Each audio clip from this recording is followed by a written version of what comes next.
orang yang berhasil mengeksekusi, membunuh salah satunya, wal maktulu, bahkan yang terbunuh pun finnar, keduanya di neraka. Assalamualaikum warahmatullahi wabarakatuh. Sebelum masuk ke video pembahasan, jangan lupa untuk subscribe agar channel ini bisa berkembang. Penduduk Madura mayoritas beragama Islam dan bahkan orang Madura sudah dianggap Islam sejak lahir. Sehingga tradisi-tradisi orang Madura seperti rokat, mondok, dan maulid Nabi adalah tradisi yang mengikuti syariat Islam. Namun ada beberapa tradisi yang tidak sesuai dengan ajaran Islam. Contoh tradisi carok. Tradisi carok di Pulau Madura memang sudah ada sejak zaman dulu. Carok atau pertarungan memakai senjata tajam celurit. Ini terjadi saat 2 orang melawan 4 orang atau lebih. Carok merupakan tradisi menyambung nyawa dalam menyelesaikan suatu konflik yang terjadi dalam kehidupan masyarakat suku Madura. Penyebab terjadinya carok biasanya dikarenakan harga diri tercoreng, perselingkuhan, hingga sengketa tanah. Carok sebagai satu-satunya cara yang dianggap oleh masyarakat Madura sebagai cara yang tepat mempertahankan harga diri. Namun tradisi carok oleh sebagian masyarakat Madura berangsur mulai ditinggalkan. Meskipun masih ada di beberapa desa di setiap kabupaten yang melakukan carok. Carok dalam pandangan Islam dan penjelasan ulama tentang carok dalam pandangan Islam. Idzal taqal muslimani bisayfayhima, jika kedua orang Islam, ya, ini Masya Allah bukan non muslim, ya, 2 orang Islam, artinya dua-duanya sudah menyatakan beriman, ya, kemudian berjumpa, kata Nabi, idzal taqal muslimani, jika 2 orang yang sudah beriman, beragama Islam kemudian berjumpa, bisayfayhima, bukan jumpa biasa tapi dengan kedua pedangnya, ya, ini maksudnya, mohon maaf, ini bahasa ungkapan 2 orang yang tengah berselisih dan ingin bertarung dengan pedangnya. Baik, ini bukan perselisihan biasa ini. 2 orang muslim bertemu, memiliki persoalan, tiba-tiba kemudian berselisih, ya, sampai perselisihannya tingkatnya begitu tinggi sampai menggunakan senjata yang paling mematikan. Ya. Ada yang menggunakan pisau, menggunakan keris, menggunakan senjata otomatis, ya, dan sebagainya. Baik, hati-hati Bapak Ibu sekalian, fokus sini. Kalau di dalam satu keterangan tidak disebutkan siapa tokohnya, kapan kejadiannya, ini menunjukkan pesan bahwa kejadian dimaksud berpotensi terjadi di masa yang akan datang, bahkan setiap masa dengan tokoh-tokoh yang berbeda. Jadi kalau Nabi sudah mengatakan idzal taqal muslimani, jika 2 orang muslim bertemu bisayfayhima, dengan kedua senjata yang mematikan di sini, ini artinya akan ada potensi orang-orang Islam sesama muslim bisa berselisih dan bisa menggunakan senjata yang mematikan. Terbukti sekarang? Terbukti, ya?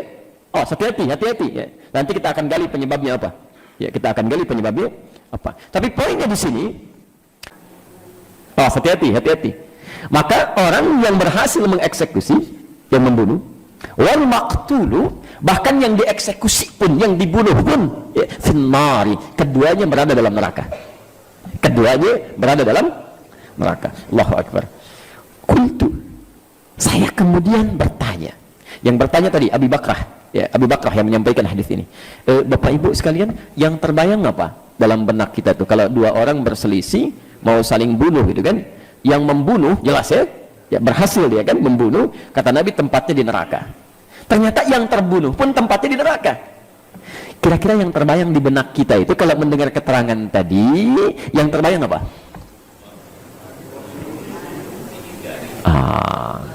Baik. Kalau saya, yang terbayang pertama kali, kok bisa yang terbunuh pun berada di neraka?